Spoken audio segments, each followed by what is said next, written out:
कितनी भक्ति भावना है सदगुरु की। जब उनका खड़ रूप देखते हैं, दो टोक में बोलने वाला, मतलब जो वो कहे ना कि लिया लुकाठा हाथ, तो नहीं लगता है कि उनका दिल इतना कोमल होगा, है ना। और जब उनका भक्ति साहित्य पढ़ो तो लगता है कि उनका रोम रोम भक्ति से अपलावित है। उनमें भक्ति के अतिरिक्त और कुछ है ही नहीं। बताओ कि वे कहते हैं कि मछली जैसे तड़प रहे हैं। बताइए, मछली की तरह छटपटाना। और स्नेही शब्द बोले, दर्शन देहु राम स्नेही। स्नेही मतलब क्या होता है?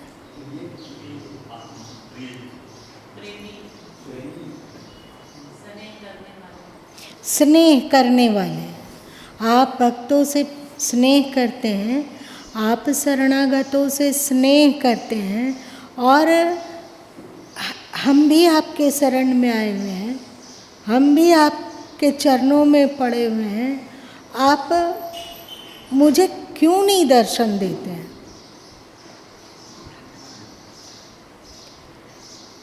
भक्ति एक अद्भुत लगाव है। और जैसे ही दिल, हृदय, अंतस भक्ति से संयुक्त होता है, वैसे ही संसार का कार्य तो जो कर्तव्य है सब होता है। पर ऐसा भी होता है कि जिसको आप असंगता कह सकते हैं, जिसको आप निष्काम कर्म कह सकते हैं, जिसको आप कह सकते हैं कि बिल्कुल वो यज्ञार्थ कर्म कर रहा है, उस कर्म में उसकी कोई स्पृहा नहीं है। आसान नहीं है स्पृहा से मुक्त होना, पर हृदय में भक्ति जागती, एकदम प्रचंड भक्ति हो तो व्यक्ति स्पृहा से धीरे धीरे मुक्त होने लगता है। कौन बताएगा कि स्पृहा मतलब क्या होता है?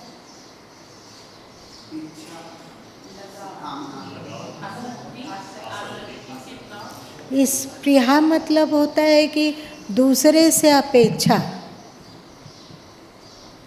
स्पृहा मतलब ठीक में अपेक्षा। अपेक्षा मतलब, अपेक्षा का मतलब उम्मीद रखना। हम बच्चों से बहुत प्रेम करते हैं, हम इतना उसके लिए ये करते हैं, तो अपेक्षा होती है कि बच्चे भी हमसे प्रेम करें। किसे नहीं होती है अपेक्षा? होती है कि नहीं? होती है। और इस अपेक्षा में बच्चे खरे उतरें, ये बहुत जटिल है। 100% खरे उतरे बहुत जटिल है। अपेक्षा रखना बुरा नहीं है, पर अपेक्षा का मन में गड़ जाना कि अपेक्षा पूरी नहीं होगी, ये तो पक्की बात है। कोई कह सकेगा कि नहीं, अपेक्षा पूरी होती है। हम लोगों की अपेक्षाएं बढ़ती जाती है। और यदि घटी हुई भी है, थोड़ी सी भी है कि नहीं, हम बच्चों से इतना प्रेम करते हैं तो बच्चे हमसे भी प्रेम करें। चाहे हम पति से इतना प्रेम करते हैं, उनका सारा सुख दुख का ख्याल रखते हैं, तो उनको भी चाहिए कि हमारे सुख दुख का महत्व दें। हम गुरु से इतना प्रेम करते हैं तो हम शिष्य से इतना प्रेम करते हैं, तो वहाँ भी अपेक्षा है कि थोड़ा सा तो, थोड़ा ही। और ये जो अपेक्षा यदि मन में गड़ जाए और उन निकाले नहीं निकले, कोई बात नहीं, अपेक्षा की लहर आई और हवा की तरह एक तरफ से प्रवेश करी, दूसरे तरफ से निकल गई, तो कोई चिंता की बात नहीं है। लेकिन वो यदि टिक जाए, आप ही बताइए कि बाहर में आंधी आई हुई हो तो आंधी की हवा आपके कमरे में आएगी कि नहीं? और वो आंधी की हवा आपके कमरे में टिक जाए तो क्या हालत होगा? क्या होगा? आदमी जिएगा कैसे? ठीक है कि अपेक्षा की का झोंका आया और निकल गया, पर वो हमारे भीतर टिका नहीं। क्यों नहीं टिका? क्योंकि हम जानते हैं कि यहाँ जो कुछ भी देख रहे हैं वो सत्य नहीं है। तो हम अपनी सारी, भक्त क्या करता है ना, कि अपनी सारी अपेक्षाओं को ईश्वर से, सद्गुरु से जोड़ देता है। और जब ईश्वर से अपनी अपेक्षाएं जोड़ता है तो बाहर की अपेक्षाएं बहुत दर्द नहीं दे पाती है, और सोचो कि आई और गई होती है, पर उनसे तो अपेक्षा होती है। दर्शन दीजिए नाम स्नेही, जाबिन दुख पावे मेरी देही। और एक और कीमती बात, देही शब्द कहते हैं, देह भी तो बोल सकते थे ना। ऊपर में स्नेही बोले तो नीचे में देही बोले। देही का मतलब है कि स्थूल शरीर का दुख नहीं है ये। ऐसा नहीं है कि स्थूल शरीर में कहीं चोट लग गई या कुछ होता है तो पीड़ा होती है। इस चोट से ज़्यादा पीड़ा भीतर होती है। क्या आप लोग ये कहावत सुने हैं ना कि आदमी लाठी का चोट भूल सकता है पर बात का, ऐसा ही है ना कुछ कहावत। क्या है? नहीं भूलता है।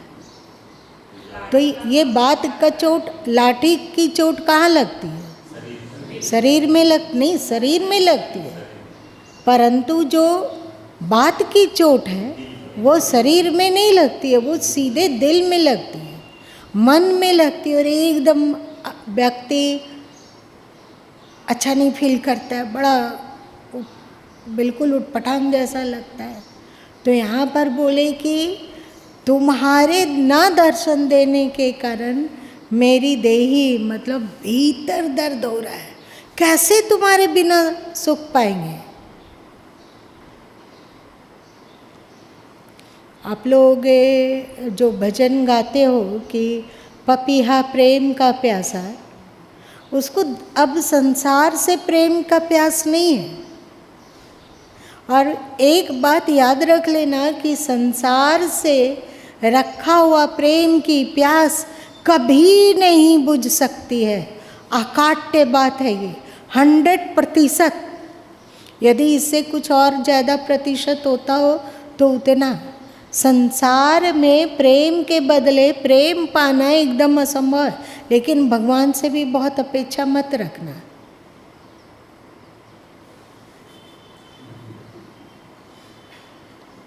लेकिन अपेक्षा मुक्त होने की संभावना ईश्वर से बहुत अधिक है, क्योंकि ईश्वर से अपेक्षा रख रहे हैं तो इतना दुख होगा।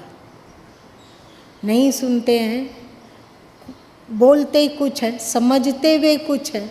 एक शब्द यदि कोई प्रार्थना में छूट जाए तो फिर दिक्कत हो जाती है। वो जो प्रार्थना में छूट गया वही चोट मारते हैं, और स्पष्ट होता है कि हमने प्रार्थना अधूरी की, तो मेरी गलती है ना, उनकी थोड़ी गलती है। एक चीज छूट जाता है, इसके कारण ना भक्त इतना होश में रहने लगता है कि वो तो ठीक है कि ईश्वर से बात करता ही करता है, लेकिन इतना होश में रहता है कि कौन बात पकड़ेंगे वे, और किस बात को थोड़ा सा मार्ग ढूंढ लेंगे कि ये तो प्रार्थना किया नहीं। अब वो जो प्रार्थना छूटा उसको लेकर फिर तड़पाना शुरू कर देंगे। बोलो तो डूबो और ना बोलो तो डूबो, ऐसी स्थिति होती है। बोलेंगे तो डर है कि कुछ ना कुछ आधा अधूरा ही बोल पाएंगे, उतनी बुद्धि कहाँ से लाएंगे कि एकदम परफेक्ट बोले। कुछ ना कुछ तो आधा अधूरा होगा ही, और ये आधा अधूरा डर लग रहा है। गुरु महासो कहाँ हम लोग पाठ कर रहे थे रे, जहाँ बोले कि तैं सुत मानो हमारी सेवा तो कह राज देव देवा, संपुट लगाते हैं, क्या बोले थे गुरु माँ बताना?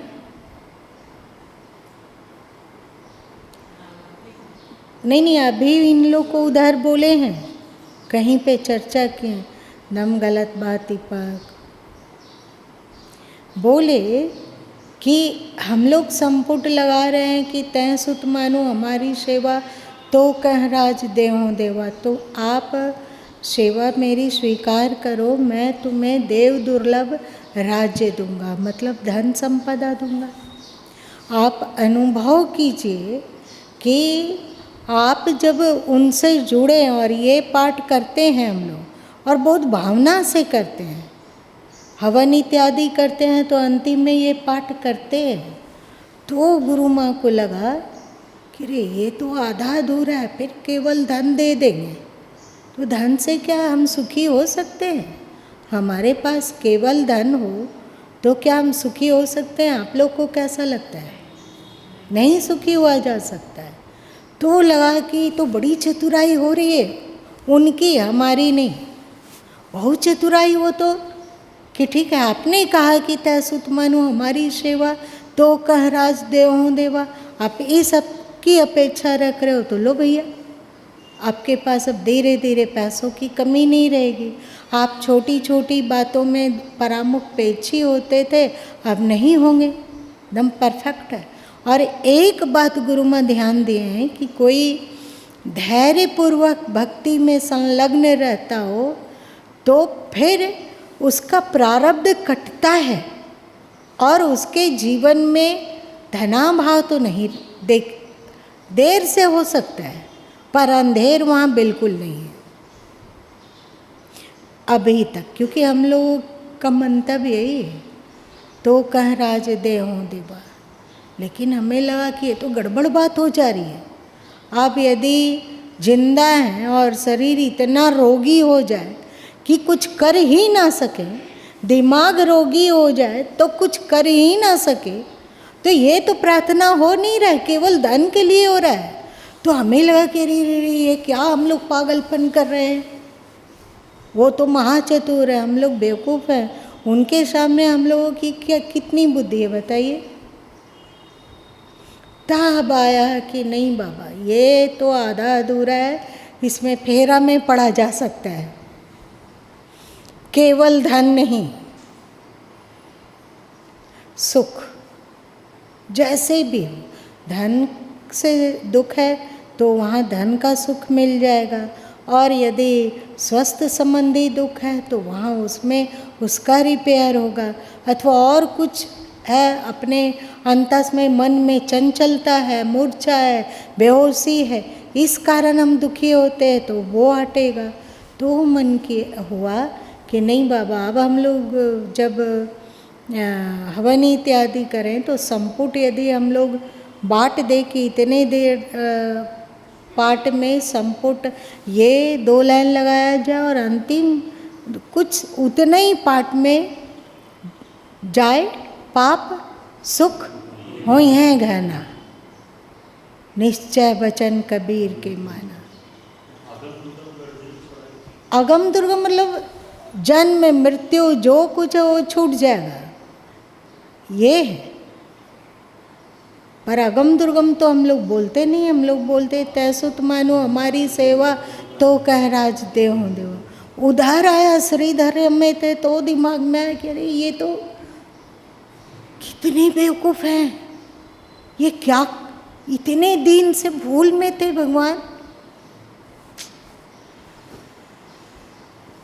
गुरु माँ अहमदाबाद में थे तो लोग पाठ किए और साथ में बोले भक्ति दान मोहि दीजिए गुरुदेवन को देव, और नहीं कुछ चाहिए निज दिन तुमरी सेव। तो लगा कि ये गड़बड़ प्रार्थना है।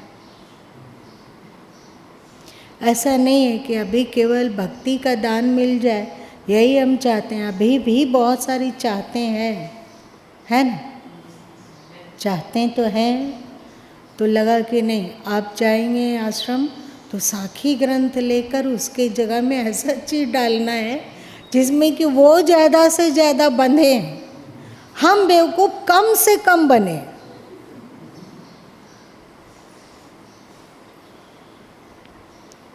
और आसान भी नहीं है बेवकूफ़ी से मुक्त होना।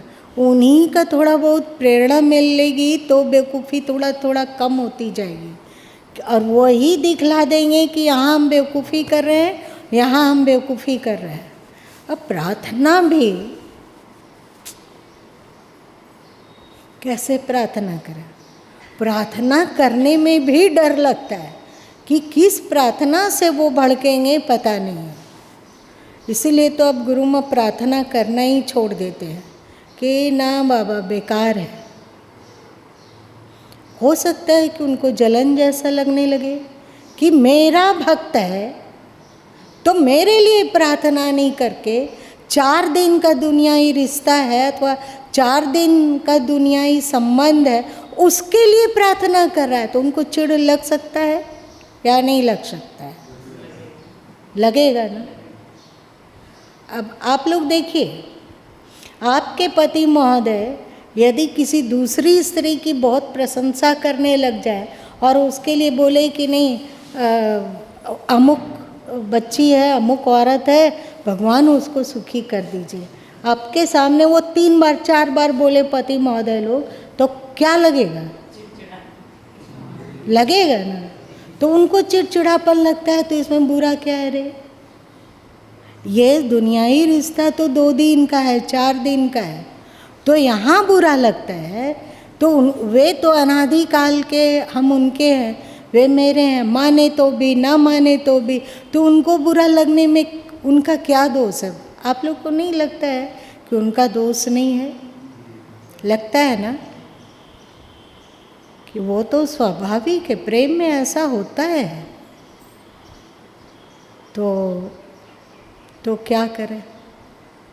कोई चीज़ अंदर में कामना उत्पन्न हो रही है कि भगवान ऐसा कर दो, कभी कभी प्रार्थना कर लेना, कोई बात नहीं, लेकिन ज़्यादातर भगवान के पास कुछ बोलने जाओ ना तो चुप हो जाओ, विचार सुनने हो के चुपचाप खड़े रहो, या तो उनको टकटकी लगा के देखो अथवा उनका ध्यान करो, बस हो गया। वे समझ जाएंगे कि क्या बोलना चाह रहा है। शब्द में प्रार्थना को बांधना ओ बड़ा डरावना है। ऐसा तो नहीं लग रहा है कि गुरु माँ क्या समय बर्बाद कर रहे हैं, क्या से क्या चीज़ बोले जा रहे हैं? हाँ, ये मेरा रिसर्च होता तो कब्बे रिसर्च कर चुके होते। ये जो था तैंसुत मानो हमारी सेवा, ये दिमाग में है श्रीधर्यम में, जबकि कोई काम तो रहता नहीं था वहाँ। आँख में दवा डाला, आँख का उपचार किया, आँख में पट्टी बांध दिया, अब बैठे रहिए 1 घंटा 2 घंटा 2.5 घंटा चुपचाप बैठे रहना है, कुछ न देखना है न करना है, तो फिर दिमाग तो खाली हो जाता है ना। तो फुर्सत ही फुर्सत है वहाँ, एकदम बिल्कुल बिल्कुल फुर्सत। अब इस फुर्सत के पल में हम हैं और वो है, वो अदृश्य सत्ता, हम मतलब ये चेतन आत्मा। और फुर्सत का पल बड़ा मज़ेदार है। तो फिर सोचे क्या कि ये फुर्सत के पल को और ज़्यादा रंगीन कैसे बनाया जाए। तो गुरु माँ को लगा कि भगवान का कोई विराट अस्तित्व की चर्चा चलते रहे तो फिर ज़्यादा उसका मज़ा है, ज़्यादा आनंद है। तो इन लोग को बोलना शुरू किए कि ऐसा करो कि जब गुरु माँ के आँख में पट्टी बनती हो और 2 घंटा तक चुपचाप बैठे रहना है, तो ब्रह्मांड का निकालो यूट्यूब में, ब्रह्मांड की चर्चा, अलग अलग वैज्ञानिक क्या बोले जो हिंदी में हो, चुपचाप ब्रह्मांड की चर्चा सुनो, आँख बंद है। तो आप बताओ कि क्या हो गया दिमाग का? ब्रह्मांड की चर्चा, ब्रह्मांड से कोई लेना देना नहीं है, ब्रह्मांड कीमती नहीं है, जिसने इस ब्रह्मांड को बनाया उससे लेना देना है, और जिसने ये ब्रह्मांड किया वो कीमती है, सही ना? तो ये ब्रह्मांड की चर्चा से हम पूरा दिमाग सिमट करो प्रभु, अंदर में पुकार पुकार पुकार, कभी कुछ पुकारा गया, कभी कैसे पुकारा गया, जैसे हे प्रभु, हे राम, अथवा इसी तरह का कुछ कोई प्रार्थना शब्द में नहीं, केवल उनका आह्वान, कोई कामना नहीं, कोई अपेक्षा नहीं, कुछ भी नहीं। धन्यवाद प्रभु, धन्यवाद, आप अनंत हैं और आपकी महिमा भी अनंत है। हरि अनंत, हरि कथा अनंता। तो उसी ब्रह्मांड वामांड में की चर्चा सुनते सुनते गुरु माँ को आया कि सबका दिमाग, अभी सबका दिमाग उस स्थिति में नहीं है। अभी लोग संसार में, जन सामान्य संसार में जीता है और संसार की इच्छाओं से भी भरा हुआ है उसका अंतस। तो हुआ कि अब जाएंगे तो तैं सुत मानु, हमारी सेवा को एक सीमा तक है, बाकी जाए पाप सुख हुई है गना। ये लगा कि उस पद से ये थोड़ा ज़्यादा पूर्ण है। पहले इस पद को कम महत्व दिया जा रहा था क्योंकि पाप शब्द था, है ना। जाए पाप, तो ठीक से देखा जाए तो हम लोग पाप नहीं करते हैं, ना शरीर से कोई पाप कर रहे हैं, ना वचन से कोई झूठ कपट इत्यादि का पाप कर रहे हैं, ना मन से कुछ किसी के बारे में दुर्भावना, किसी को शाप देना, चाहे किसी का बुरा चाहना। लगता है कि ऐसा तो नहीं होता है हम लोग के मन से। तो लगता था कि ये पाप शब्द क्या बोलना, जाए पाप। फिर आया कि ईश्वर को छोड़कर मन कहीं भी चला जाता है तो ये भी एक पाप ही है? इसी को सदगुरु कबीर साहब कहें कि नारी कहावे पीव के रहे और संग सोए, जार में हृदय बसे खसम खुशी क्यों होए। इसीलिए कुछ नहीं। हे प्रभु धन्यवाद, धन्यवाद मालिक, आप कितने अनंत हैं और आपका कृतित्व भी कितना अनंत है। आपके कृतित्व की अनंतता का भी था दिमाग नहीं ले पा रहा है, तो आपकी अनंतता का था दिमाग कैसे ले सकेगा? सही।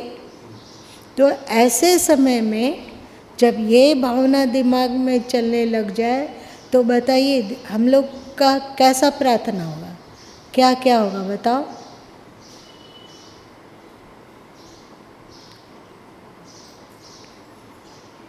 हे प्रभु, हे नारायण, हे प्रभु, हे परमेश्वर, हे हृदयेश्वर, हे सर्वस्व, हे नाथ, हे राम, बस। और फिर या तो फिर ये भी नाम भी नहीं बुलाएगा, चुप हो जाओगे, अंदर अंदर आंखें भरती रहेगी, आँखों के पानी को दूसरे ना देखे, फिर आँखें उन पानी को, उस पानी को स्वयं पी जाएगी, फिर से आँखें भर आई, फिर से आँखें उस पानी को पचा लेगी, अपने में ऑब्जर्व करेगी, क्योंकि आँखों को भी नहीं अच्छा लगता है कि कोई उसके प्रेम की पीड़ा को दूसरा जन देखे। सही। तो लेकिन आँखें तो भर आती है, चाहते हुए भी कि आँखें ना भरे, लेकिन भर ही आती है। होता है, उसको पचा लिया।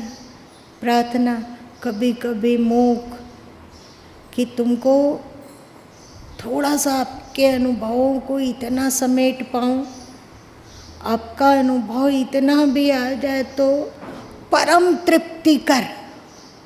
जानते हो नारद सूक्त में नारद जी कहते हैं क्या? स तृप्तो भवति, स अमृतो भवति, तृप्तो भवति। इस तरह जब आप मूक हो जाते हैं प्रेम में, ईश्वर के प्रेम में, ईश्वर के प्रति भक्ति में, तो तृप्ति का तो अनुभव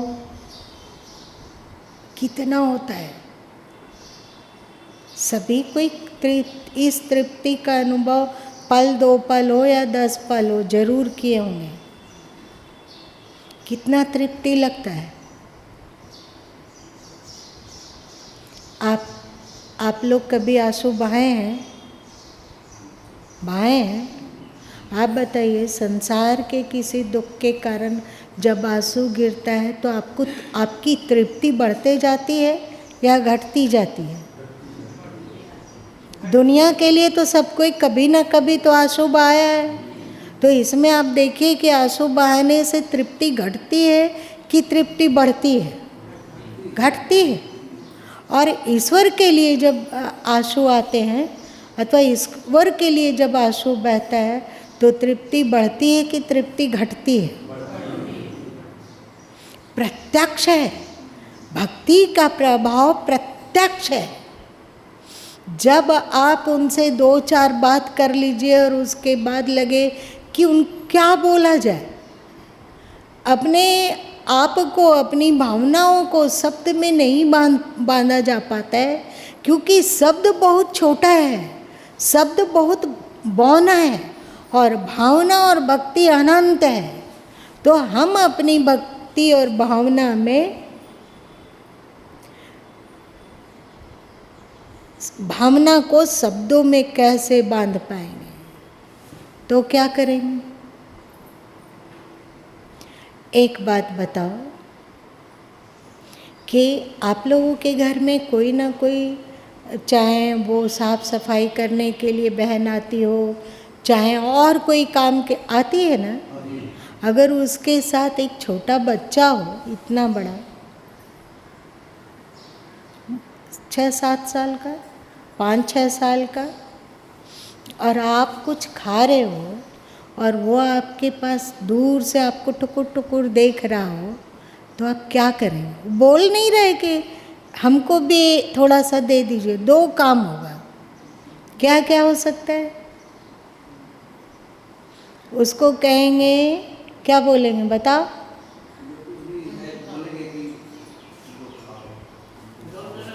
इस तरह कंगले की तरह क्या खड़ा है, जा बाहर, एक ये बोल सकते हैं। और दूसरा क्या बोले, सोचेंगे कि उसकी आँख में कितनी याचना है, बोल कुछ नहीं रहा है, वो कोई शब्द नहीं, बिल्कुल शब्दहीन है, पर उसकी आँखों में कितनी याचना है। फिर हम क्या करेंगे? यदि थोड़ा सत्संगी होंगे, थोड़ा सा अध्यात्म हम लोगों के भीतर घुसा हुआ होगा, तो हम कुछ ना कुछ तो उसको दे देंगे। बोलेंगे आओ बाबू इधर आओ, और उसको थोड़ा सा दे या ज़्यादा दे। बहुत ज़्यादा दिल उदार होगा तो लगेगा कि जो हम खा रहे हैं ये तो हमारे लिए एक साधारण चीज़ है कि नहीं? लेकिन उसके लिए अमृत वो नहीं खाता है, तो कहेंगे कि तुम ले लो। ज़्यादा उदारता होगी तो सब दे देंगे, थोड़ी कम उदारता होगी तो थोड़ा सा तोड़ के दे देंगे, लेकिन देंगे जरूर। हम लोग भी वैसे ही कंगले लोग हैं। भगवान के पास जाके याचना करेंगे तो बोलेंगे कि तू अपना औकात देखा है, चला आया मुंह उठा के याचना करने के लिए, कंगला कहेगा भाग यहाँ से। इसीलिए, और याचना ओह दूर दूराया जाने से बहुत डर लगता है, नहीं? और कोई याचना नहीं कर रहे हैं, केवल टुकुर टुकुर कातर दृष्टि से उनकी ओर देख रहे हैं। वे क्या करेंगे? हम लोगों को कच्ची भाषा में जो तुम लोग कहते हो दूर दूराना, तो वे दूर दूरा सकेंगे क्या? नहीं दूर दूरा सकेंगे। कातर दृष्टि से कि ठीक है कि हमारे में योग्यता नहीं है, समझ नहीं है, बुद्धि नहीं है, और उसके लिए जितना प्रयत्न होना चाहिए, दुर्भाग्यवश कमज़ोर संस्कार होने के कारण नहीं कर पा रहे हैं। अब मेरा बेड़ा है ना वो बिल्कुल आपके हाथ में है, आप डुबा दो या पार कर दो। कातर दृष्टि, चुप, कोई बोली नहीं, कोई प्रार्थना नहीं। ये सेकंड स्टेज का प्रार्थना है, क्योंकि इस बात को जान लो कि जितना हम प्रार्थना करेंगे वो बहुत कमज़ोर है। एक चीज़ का तो प्रार्थना करेंगे पर अनंत चीज़ छूट जाएगा, है ना। तो इसीलिए धीरे धीरे करके जो भी मन में अगर उत्पन्न हो रहा है कि ये प्रार्थना करें, तो भी चेष्टा करें कि वो समझेंगे कि हमें क्या घट रहा है। हमें कैसे पता होगा कि हमें क्या घट रहा है? हम लोगों को पता है क्या? छोटा बच्चा को 8 साल का हो, 5 साल का हो, तो उसको क्या घट रहा है वो जानेगा? तो नवजात शिशु है तो उसको क्या घट रहा है उसको वो अभिव्यक्त कर सकेगा? तो माँ समझेगी कि क्या घट रहा है और माँ पूरा करेगी। उसी तरह हम केवल ईश्वर के सम्मुख हो जाते हो और चुपचाप उनको देखते हो। कोई प्रार्थना नहीं, हमें नहीं पता प्रभु की क्या हितकारी है, नहीं पता। जो आपको उचित लगता हो सो कर लीजिए, हे प्रभु।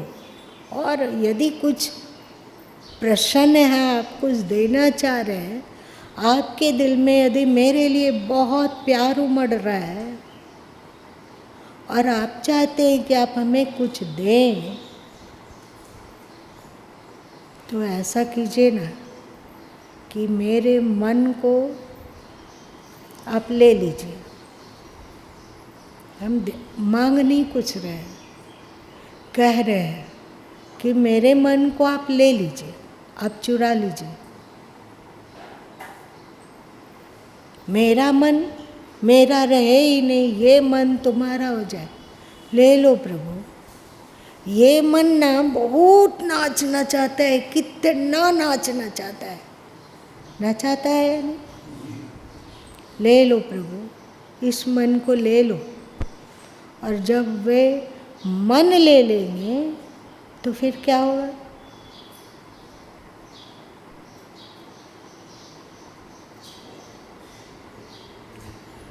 तो क्या होगा? और या अगर वे मन नहीं लेना चाहते हो, सोचते हो कि इस तरह का कचड़ा मन लेकर क्या करेंगे, आप लोगों को कोई दान में नाला साफ किया हुआ कंबल का टुकड़ा दे, तो आप लोग दान में वो चीज़ स्वीकार करोगे? नहीं ना। करोगे? तो हम लोग उनको क्या समझते हैं? हम लोग से भी ज़्यादा बेवकूफ़ वही है क्या? वो कैसे स्वीकार करना चाहेंगे हम लोग के मन को? तो फिर उनसे प्रार्थना करेंगे कि ठीक है प्रभु, तुम मन नहीं लेते हो, कोई बात नहीं, लेकिन कम से कम अपना प्रेम, अपनी भक्ति, आप में लगन, आपके लिए विवलता, चाहे दुनिया का कोई भी कार्य कर रहे हो और कितना भी व्यस्त हो, जब तक शरीर है तब तक भौतिक कार्य तो होता ही होता है शरीर से, लेकिन हे प्रभु, हे नारायण, हे सद्गुरु, ऐसी कृपा कर दो कि हर कार्य में आपकी उपस्थिति का एहसास हो। इतना प्रेम दे दो, इतनी भक्ति दे दो और इतना दृष्टिकोण व्यापक कर दो कि हर छोटे से छोटे कार्य में भी और बड़े से बड़े व्यस्तता में भी आपकी विस्मृति ना हो, हर स्थिति में। अभी हम लोग देखो, थोड़ा सा ज़्यादा व्यस्त होते हैं तो दिमाग से सबसे पहले कौन सी बात निकलती है? याद। क्या करें, समय ही नहीं मिलता है। तो तुमसे समय कौन मांग रहा है? जो तुम कार्य कर रहे हो, कुछ भी कर रहे हो, यहाँ तक कि किसी को डांट भी रहे हो, तो भी वहाँ उनकी उपस्थिति का एहसास बनी रहे, उनके प्रति प्रेम बना रहे, उनका स्मरण, उनकी याद बनी रहे, फिर तृप्ति ही तृप्ति है। नहीं, तृप्ति है। तो भक्ति दान मोहे दीजिए गुरुदेवन को देव, ये पद कीमती है। पर लगा कि अभी हम लोग योग नहीं है इसको कहने के कि और नहीं कुछ चाहिए। थोड़ा दिन प्रेम में डूब लेते हैं, भक्ति में छपाका लगाते हैं, फिर ये भी स्थिति जरूर आएगी जब हम लोग डंके की चोट से कह सकेंगे, क्योंकि समझ विकसित हो चुकी होगी कि संसार से प्रेम करके तृप्ति नहीं पाया जा सकता है। आप लोग तो संसार से बहुत प्रेम किए हैं, क्या तृप्त हैं? नहीं है तृप्ति। तृप्ति एकमात्र ईश्वर की भक्ति में है, ईश्वर की समझ में है। जब लगता है कि हम ईश्वर के अस्तित्व से घिरे हुए हैं। आप लोग जानते होंगे कि कहा जाता है कि जब भगवान ने रास शुरू किया, रासलीला श्री कृष्ण ने, तो हर गोपी को लगा कि प्रभु उसी को घेर के खड़े हैं।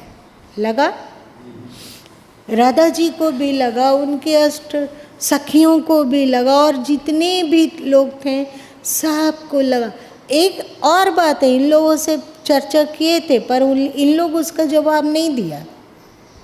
हमने कहा कि कृष्ण की भक्ति थोड़ी अटपटी लगती है, क्योंकि राधा जी तो पराई स्त्री हैं, तो राधा जी का कृष्ण के प्रति प्रेम और कृष्ण का राधा जी के प्रति प्रेम, ये समाज के लिए हितकारी है कि बेवहियात का चीज़ है, बेवहियात का चीज़ है। और फिर इन लोगों से जिज्ञासा किए थे तो इन लोग कुछ नहीं बोला हाँ सो तो है। इन लोगों को बोले कि ये क्या मतलब हुआ कि रास के समय में केवल गोपिकाएं ही आई, उनके जबकि बहुत सारे गोप बालक मित्र थे, तो इसका मतलब वे लफंगे थे। ऐसे भगवान की भक्ति करके क्या करना? गोप बालक तो एक भी, जबकि गोप बालक भी उनके मित्र थे। यदि बहन बच्ची लोग मित्र थी तो बालक लोग भी मित्र थे, तो वो रास में क्यों नहीं आए? इसका मतलब कि वो बिल्कुल बिगड़ैल है और हम लोग के भक्ति करने के योग्य ही नहीं है। तो इन लोग सबके सब हाँ में हाँ मिलाया, कोई इसका कुछ नहीं खंडन किया। अब इसका जवाब देते हैं। ये कथा है अलंकारिक भाषा में, कोई घटी हुई घटना नहीं है। कृष्ण ने ऐसा किया वैसा नहीं है, वो एक अलंकारिक भाषा में बात किया हुआ है कि जब व्यक्ति में स्त्रैण गुण आता है, स्त्रैण गुण के अंतर भक्ति आएगी कि पौरुष गुण के अंतर्गत भक्ति आएगी? बताइए। स्त्रैण चित्त, पौरुष चित्त में ज्ञान का उद्भव हो सकता है, वैराग्य का उद्भव हो सकता है, पर करुणा, प्रेम और भक्ति इत्यादि कभी नहीं पौरुष चित्त में उत्पन्न हो सकता है। तो वहाँ जो कहा गया है कि गोपिकाओं को लगा ऐसा, गोपिका शब्द मतलब स्त्रैण चित्त को, स्त्रैण चित्त में भक्ति का उद्भव, और हर भक्त को ऐसा अनुभव होता है कि प्रभु उसको चारों ओर से घेर के हैं, केवल वही वो है। उसको ऐसा लगता है ना कि हम उनके अतिरिक्त और किसी को देख नहीं पा रहे हैं, और वो प्रभु हमारे अस्तित्व, वो हमें ही केवल देख रहे हैं। मतलब बिल्कुल तृप्त है, उसको नहीं लगता है कि भगवान किसी और के हैं, नहीं लगता है। समझ में आया रास का? तुम लोग क्यों नहीं जवाब दिया था?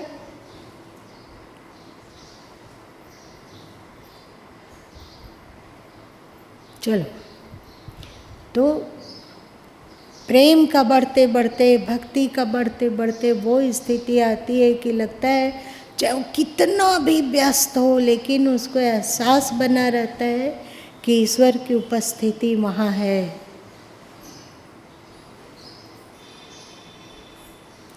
किसी बात को लेकर वो शिकवा और शिकायत भी करता है तो भी लगता है कि ईश्वर की उपस्थिति वहाँ है, जो हमारे दुख में कभी दुखी होती है और कभी वे हमारे दुख में हंस देते हैं।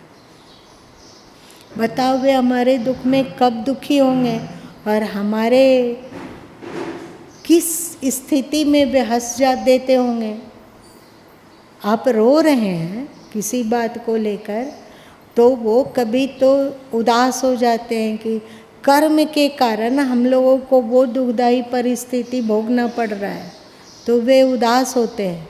लेकिन जब हम लोग दुनिया के लिए रोते हैं ना और हाय करते हैं तो हमें हमारी मूर्खता पर वे हंसते हैं कि ये भी दुखी होने का चीज़ है क्या। तो उनको हंसी आ जाती है। जैसे छोटा बच्चा, 1 साल का बच्चा, 2 साल का बच्चा टोपी पहनता है। जन्मदिन में आजकल फैशन चला हुआ टोपी पहनने का, तो टोपी पहनता है तो कितना खुश कि देखो, यदि उसको एक बार कोई कह दे कि देखो तुम राजा बन गए और वो बच्चा आपके चारों ओर लिपट के बोले कि देखो माँ हम राजा बन गए हैं, ये मेरा मुकुट, तो आप क्या करोगे? हंसोगे कि उदास हो जाओगे? हाँ, हंसेंगे। क्यों हंसी आती है?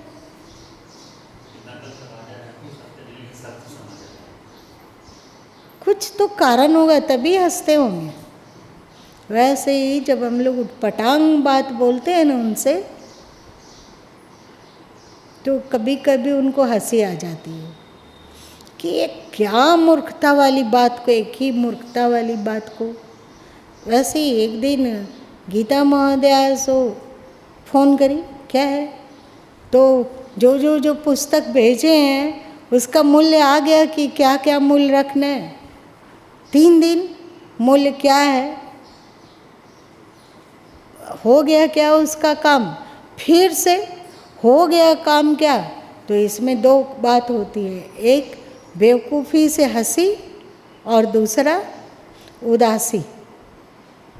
किस पागल को किताब के अतिरिक्त कुछ नहीं सूझ रहा है। दोनों बात होगी ना। तो भगवान हम लोग के लिए भी कभी हंस देते, कभी उदास हो जाते हैं। उदास कभी कभी तब होते हैं जब बच्चा बड़ा हो गया है और अभी भी टोपी पहनकर नितराएगा, तो आप बताओ कि आप लोग उदास हो जाओगे कि जैसे वो बच्चा का पहना हुआ टोपी देखकर जिस तरह प्रसन्न हो खिल गए थे वैसे ही खिल जाओगे? उदास होगे ना। तो ईश्वर यदि उदास होता है तो इसमें क्या आश्चर्य है। हम लोग अब मैच्योर हुए क्योंकि वो ईश्वर हम लोगों को सत्संग में भेजा, वो ईश्वर हम लोगों को ज्ञान से जोड़ा, उपदेश से जोड़ा, सत्य से जोड़ा। और उस समय भी हम लोग बेवकूफ़ की तरह से छोटी छोटी बात का शिकवा शिकायत करते हुए उनके समस्त उपस्थित हो जाते हैं। तो उदास होंगे कि नहीं, कि कहीं इसको रोग बीमारी तो नहीं लगा हुआ है। इस उम्र में समझ में आता है कि 5 साल में टोपी पहन के नितराया था तो समझ में आता है, लेकिन 28 साल में ये टोपी पहन के नितरा रहा है तो तुम लोग उदास नहीं होगे? हो गए या नहीं? तो हम लोग बड़े हो गए हैं तो हम लोग बेवकूफ़ वाला हरकत करते हैं, तो वे उदास होंगे कि नहीं, कि क्या करें इन लोग के लिए। सत्संग में तो ले ही जा रहे हैं, अब क्या करें। उनको दर्द नहीं होता है क्या? केवल सारा दर्द करने का ठेका हम ही लोग लेकर रखे हुए हैं। हम लोग जिससे 4 दिन का संबंध है उसके लिए उदास और खुश होते हैं, तो हमारा और उनका तो शाश्वत संबंध है, तो हमारी बेवकूफ़ी से वे उदास हो जाते हो, इसमें क्या आश्चर्य। यही है दर्शन दीजिए नाम स्नेही तुम बिन दुख पावे मेरी देही। मेरा मन बहुत दुखी होता है, और सचमुच में कोई चाहे कि ईश्वर में मन लगाए बिना किसी का मन सुखी हो जाए, तृप्त हो जाए, आँख फाड़ फाड़ कर देख लो, अपना पुरखन लोग से देखना शुरू करो अभी, और आगे की पीढ़ी को भी देखो, कौन सुखी है रे? सब तो संसार में मन लगा रहा है, कौन लोग सुखी है? तो तुम बिन दुख पावे मेरी देही, ये सच है कि नहीं? हम लोग का मन दुख पाता है कि नहीं उनके बिना?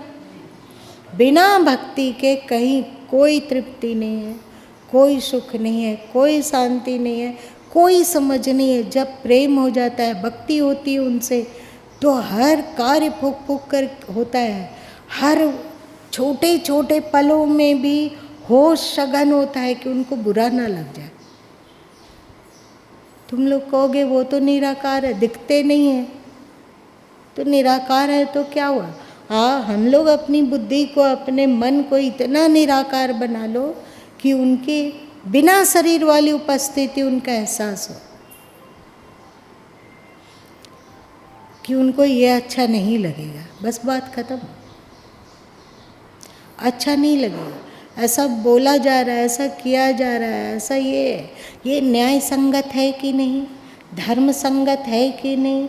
यदि है तो उस कार्य को करेंगे बहादुरी के साथ तो उनको अच्छा लगेगा, लेकिन बेवकूफ़ी वाला कार्य करेंगे तो उनको अच्छा नहीं लगेगा। होश में रहे बिना ऐसा हम लोग कर सकते हैं? हम लोग अलग कर सकेंगे कि ये उनको अच्छा नहीं लगेगा, ये उनको अच्छा लगेगा? होश में रहेंगे तो। और ये होश होना चाहिए कैसे? पल पल होश। अब ऐसा हो कि एकदम महानतम व्यस्तता में आप हैं, पर उस समय भी आपके भीतर, आपके देही में, मतलब अंतस में ईश्वर की उपस्थिति का एहसास हो। आज आपके भजन के कारण इतनी चर्चा चल गई।